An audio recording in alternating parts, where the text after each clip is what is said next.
ئەمڕۆ 33 ساڵ بەسەر کیمیابارانکردنی شاری سەردەشت لە ڕۆژهەڵاتی کوردستان و گوندەکانی دەوروبەریدا تێپەڕ دەبێت کە هێزە ئاسمانیەکانی ڕژێمی بەعسی عێراق لە ڕۆژی 28 حوزەیرانی ساڵی 1970 ئەنجامیاندا و بەو هۆیەوە بە هەزاران کەس بوونە قوربانی.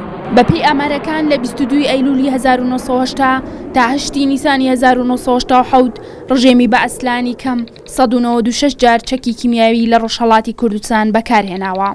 یەکێک لەو شوێنانە شاری سەردەشت بوو کە ڕژێمی سەدام گازی تابوون سارین سۆمانی بەسەردا باراند.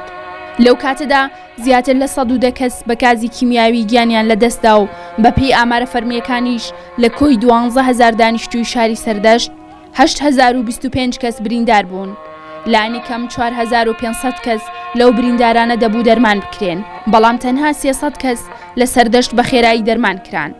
بریندارەکانی دیکە ڕوویان لە گوندەکانی دەوروبەری سەردەشت کرد. چاوەڕوان بوون هەتا هەوای سەردەشت پاک بوویەوە و دواتر گەڕانەوە ناو شارەکە.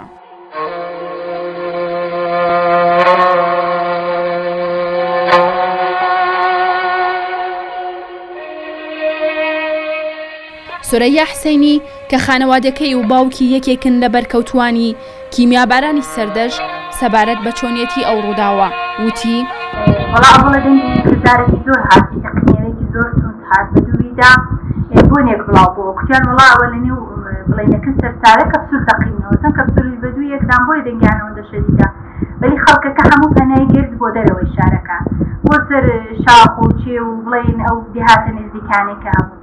ئێمەش لە بیرمە وەک خەڵکەکانی کە هەمومان ڕۆیشتین تا نزیک بووینەوە لە دێهاتێکی نزیک شارەکەمان کە مارەغانی بوو چینە مارەغانی نزیک مارەغانی لێمە ڕایدی براکان و دایکم کوتیان بابگەڕینەوە دەڵێن شیمیاییە لێدراوە لە شارەکەمان مانێکی نییە کەپسولی نەتەقیبێتەوە.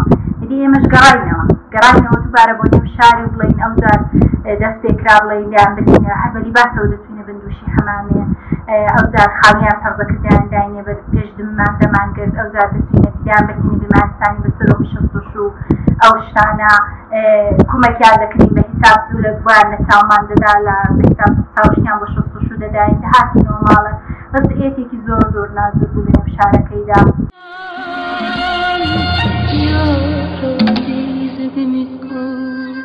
سورەیا هیوا دەخوازێت کە ئەو ژیانە بۆ هیچ منداڵێکی دیکەی کورد دووبارە نەبێتەوە. شەڕ و بەکارهێنانی چەکی قەدەغا بۆ هەمیشە کۆتایی پێبێت. شاری سەردەشت 32 ساڵە هاوڵاتیان و ژینگەکەی بەدەست لێکەوتەکانی بەکارهێنانی چەکی کیمیاییەوە دەناڵێنن. زۆرینەی بەرکەوتوان لەو کاتەوە تا ئەمڕۆ لە دۆخێکی زۆر نالەباردا ژیان بەسەر دەبەن. بەڵام ئەمساڵ جیاواز لە ساڵانی دیکە ئازاری سەردەشت بەهۆی نەخۆشی کۆرۆناوە بووە بە 2 ئازار.